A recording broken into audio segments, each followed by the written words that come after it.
Chapter 6.2. How Bogdanov Corrects and Develops Marx. In his article The Development of Life in Nature and Society, from the Psychology of Society, 1902, p. 35, Bogdanov quotes the well-known passage from the preface to Zur Kritik, 1, where the great sociologist, that is, Marx, expounds the basis of historical materialism.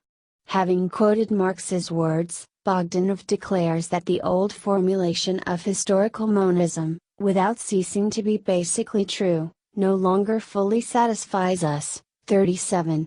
The author wishes, therefore, to correct the theory, or to develop it, starting from the basis of the theory itself.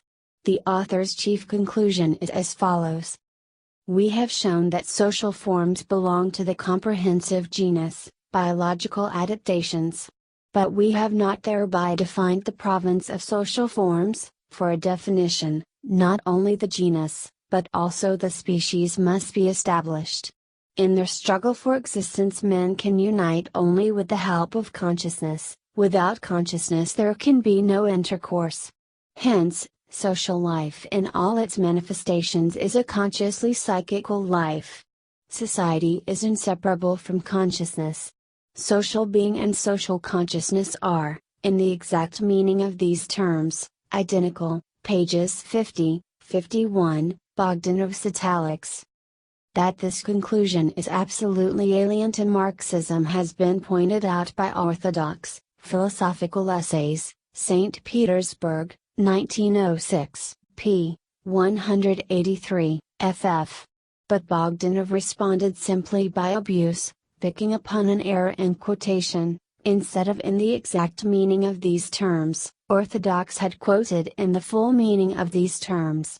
This error was indeed committed, and the author had every right to correct it, but to raise a cry of mutilation, substitution, and so forth, Empirio-monism, BK. 3, p. Zliv, is simply to obscure the essence of the point at issue by wretched words.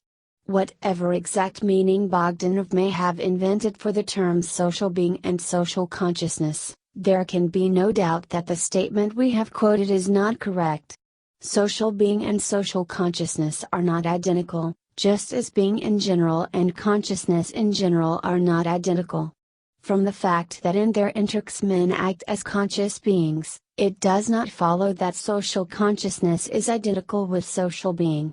In all social formations of any complexity, and in the capitalist social formation in particular, people in their intercourse are not conscious of what kind of social relations are being formed, in accordance with what laws they develop, etc. For instance, a peasant when he sells his grain enters into intercourse with the world producers of grain in the world market, but he is not conscious of it. Nor is he conscious of the kind of social relations that are formed on the basis of exchange.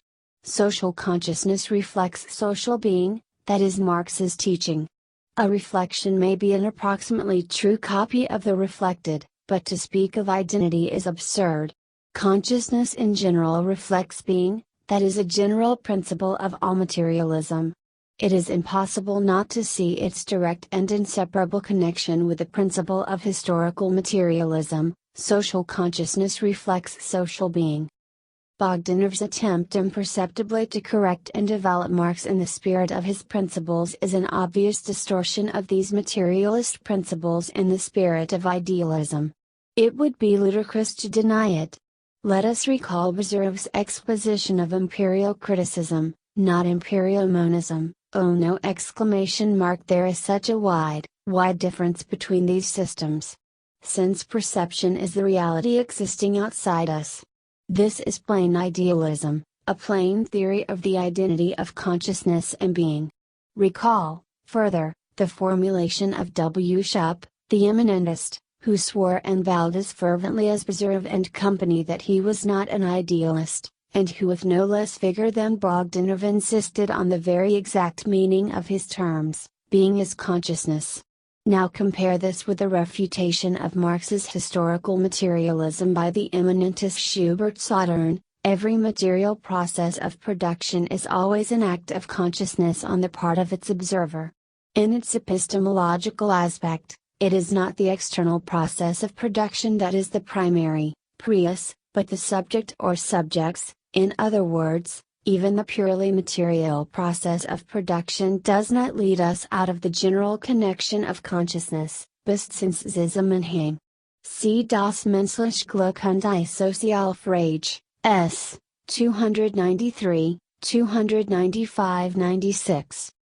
Bogdanov may curse the materialist as much as he pleases for mutilating his thoughts, but no curses will alter the simple and plain fact.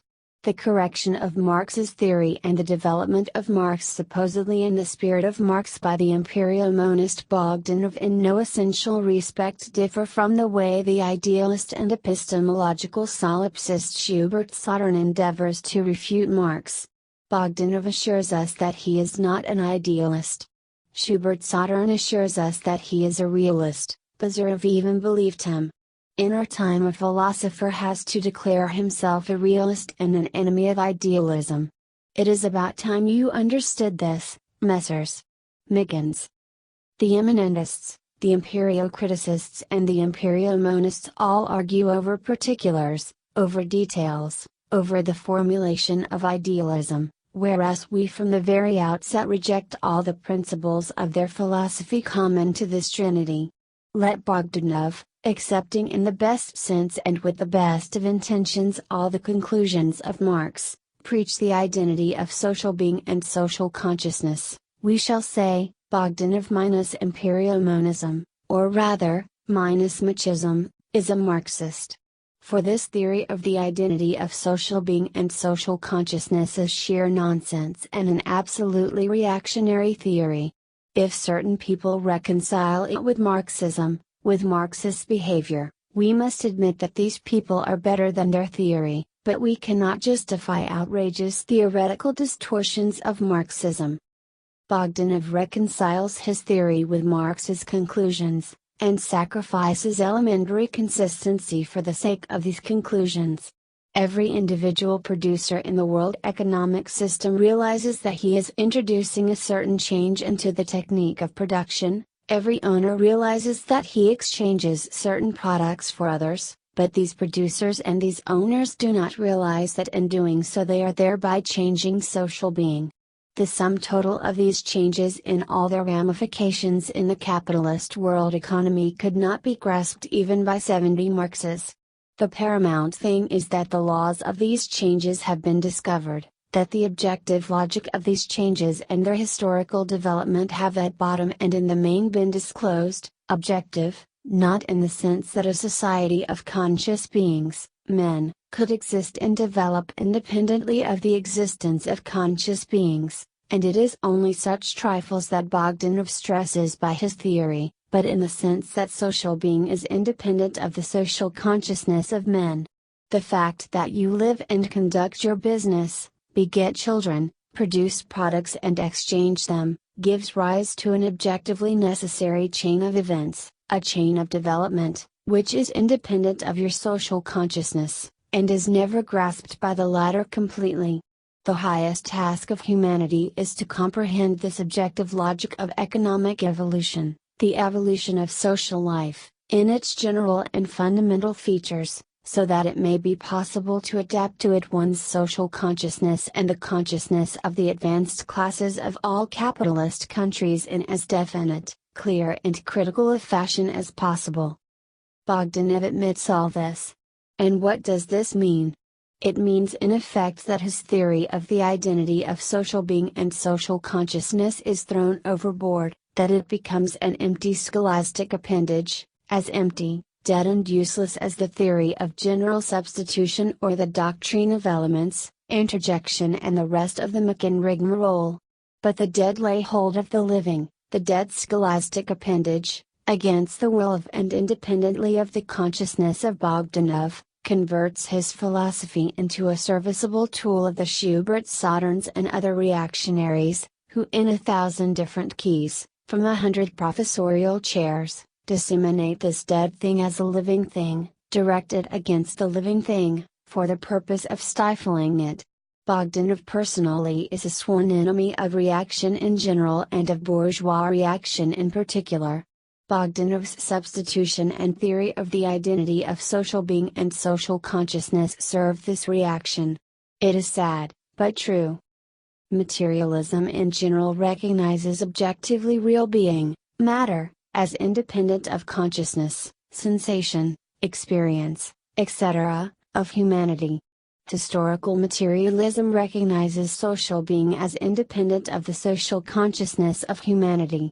In both cases, consciousness is only the reflection of being, at best an approximately true, adequate, perfectly exact, reflection of it.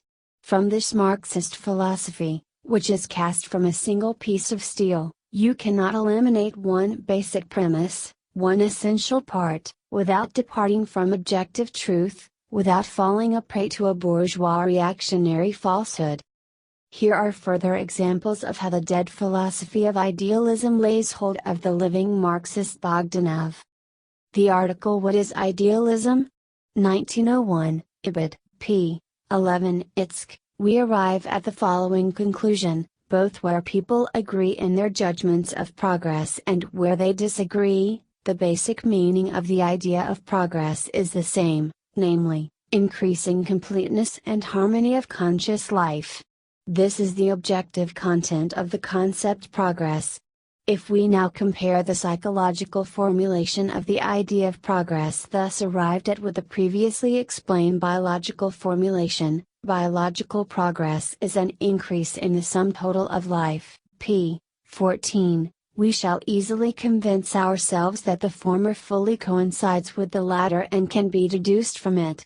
And since social life amounts to the psychical life of members of society, here too the content of the idea of progress is the same, increase in the completeness and harmony of life, only we must add, the social life of men. And, of course, the idea of social progress never had and cannot have any other content, p. 16.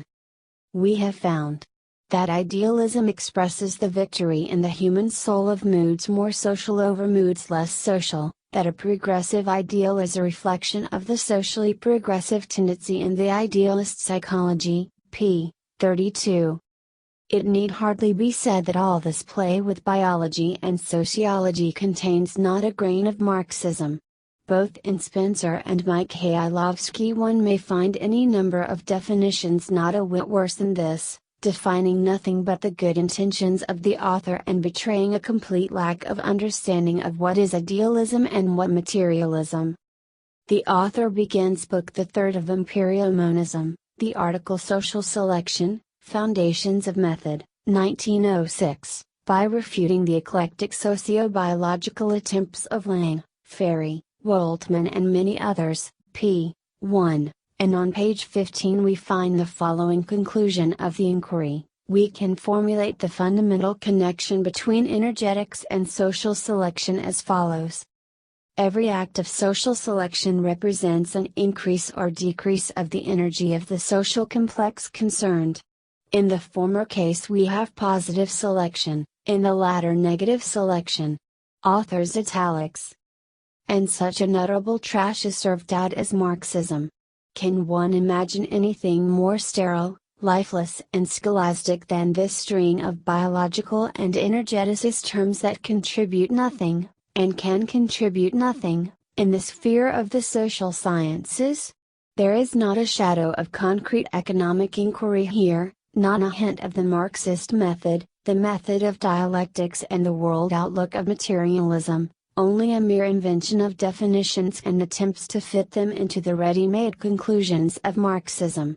The rapid growth of the productive forces of capitalist society is undoubtedly an increase in the energy of the social whole. The second half of the phrase is undoubtedly a simple repetition of the first half expressed in meaningless terms which seem to lend profundity to the question, but which in reality in no way differ from the eclectic biologico-sociological attempts of Lang and co. But the disharmonious character of this process leads to its culmination in a crisis, in a vast waste of productive forces, in a sharp decrease of energy, Positive selection is replaced by negative selection, p. 18. In what way does this differ from lying? A biologico-energeticist label is tacked on to ready-made conclusions on the subject of crises, without any concrete material whatever being added and without the nature of crises being elucidated.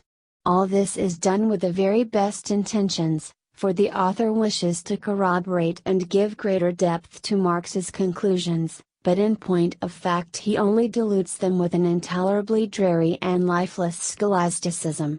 The only Marxism here is a repetition of an already known conclusion, and all of the new proof of it, all the social energetics, p. 34, and social selection is but a mere collection of words and a sheer mockery of Marxism. Bogdanov is not engaged in a Marxist inquiry at all. All he is doing is to reclothe results already obtained by the Marxist inquiry in a biological and energeticist terminology. The whole attempt is worthless from beginning to end, for the concepts selection, assimilation and assimilation of energy, the energetic balance, and so forth, are, when applied to the sphere of the social sciences, but empty phrases. In fact, an inquiry into social phenomena and an elucidation of the method of the social sciences cannot be undertaken with the aid of these concepts. Nothing is easier than to tack the labels of energetics or biologico-sociology onto such phenomena as crises, revolutions, the class struggle and so forth, but neither is there anything more sterile, more scholastic and lifeless than such an occupation. The important thing is not that Bogdanov tries to fit all his results and conclusions into the Marxist theory, or nearly all. We have seen the correction he made on the subject of the relation of social being to social consciousness, but that the methods of fitting this social energetics are thoroughly false and in no way differ from the methods of Lenin. Herr Lenin, on the labor question, etc., 2nd ed., Marx wrote to Q. Gelman on June 27, 1870, sings my praises loudly, but with the object of making himself important. Herr Lenin, you see, has made a great discovery. The whole of history can be brought under a single great natural law. This natural law is the phrase. In this application Darwin's expression becomes nothing but a phrase, struggle for life, and the content of this phrase is the Malthusian law of population or, rather, overpopulation. So, instead of analyzing the struggle for life as represented historically in various definite forms of society, all that has to be done is to translate every concrete struggle into the phrase struggle for life, and this phrase itself into the Malthusian population fantasy. One must admit that this is a very impressive method, for swaggering, sham scientific, bombastic ignorance and intellectual laziness. 2. The basis of Marx's criticism of Lenin is not that Lenin foists Malthusianism in particular upon sociology, but that the transfer of biological concepts in general to the sphere of the social sciences is phrase-mongering. Whether the transfer is undertaken with good intentions, or with the purpose of bolstering up false sociological conclusions, the phrase-mongering nonetheless remains phrase-mongering. In Bogdanov's social energetics, his coupling of the doctrine of social selection with Marxism, is just such phrase-mongering. Just as in epistemology Mach and Avenarius did not develop idealism, but only overlaid the old idealist errors with a bombastic terminological rigmarole, elements, principal coordination, interjection, etc., so in sociology, even when there is sincere sympathy for Marxist conclusions, Empirio-criticism results in a distortion of historical materialism by means of empty and bombastic energeticist and biological verbiage. A historical peculiarity of modern Russian Machism, or rather of the Machin epidemic among a section of the Social Democrats, is the following. Feuerbach was a materialist below and an idealist above. This to a certain extent applies also to Buchner, Vaught, Lescott, and Dühring, with the essential difference that all these philosophers were pygmies and wretched bunglers compared with Feuerbach. Marx and Engels, as they grew out of Feuerbach and matured in the fight against the bunglers, naturally paid most attention to crowning the structure of philosophical materialism, that is, not to the materialist epistemology but to the materialist conception of history. That is why Marx and Engels laid the emphasis in their works rather on dialectical materialism than on dialectical materialism, why they insisted rather on historical materialism than on historical materialism. Our would-be Marxist Macans approached Marxism in an entirely different historical period, at a time when bourgeois philosophers were particularly specializing in epistemology, and, having assimilated in a one-sided and mutilated form certain of the component parts of dialectics, relativism, for instance, directed their attention chiefly to a defense or restoration of idealism below and not of idealism above. At any rate, positivism in general, and Machism in particular, have been much more concerned with subtly falsifying epistemology, assuming the guise of materialism and concealing their idealism under a pseudo-materialist terminology, and have paid comparatively little attention to the philosophy of history. Our Macans did not understand Marxism because they happened to approach it from the other side, so to speak, and they have assimilated, and at times not so much assimilated as learnt by rote, Marx's economic and historical theory, without clearly apprehending its foundation, viz., philosophical materialism. And the result is that Bogdanov and company deserve to be called Russian Buchners and Dürings turned inside out. They want to be materialists above, but are unable to rid themselves of muddled idealism below. In the case of Bogdanov, above there is historical materialism, vulgarized, it is true, and much corrupted by idealism, below there is idealism, disguised in Marxist terminology and decked out in Marxist words. Socially organized experience, collective labor process, and so forth are Marxist words, but they are only words, concealing an idealist philosophy that declares things to be complexes of elements, of sensations, the external world to be experience, or an imperial symbol of mankind, physical nature to be a product of the psychical, and so on and so forth. A never subtler falsification of Marxism, a never subtler presentation of anti-materialist doctrines under the guise of Marxism. This is the characteristic feature of modern revisionism in political economy, in questions of tactics and in philosophy generally, both in epistemology and in sociology. Notes. 1. This refers to the preface to Marx's works or Kritik der politischen Ökonomie contribution to the critique of political economy. 2. C.K. Marx and F. Engels, Selected Correspondence, Moscow, 1955, p. 290.